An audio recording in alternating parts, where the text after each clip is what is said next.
ಈ ಜನುಮವೇ ಆಹ ದೊರಕಿದೆ ರುಚಿ ಸವಿಯಲು.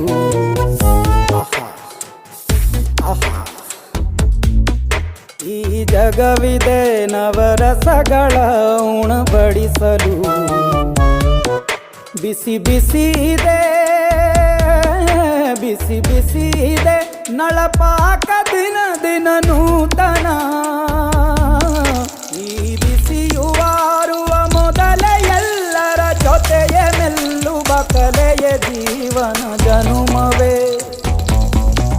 ಈ ಜನುಮವೇ ಆಹ ದೊರಕಿದೆ ರುಚಿ ಸವಿಯಲು. ಈ ಜನುಮವೇ ಆಹ ದೊರಕಿದೆ ರುಚಿ ಸವಿಯಲು. ಈ ಜಗವಿದೆ ನವರಸಗಳ ಉಣಬಡಿಸಲು.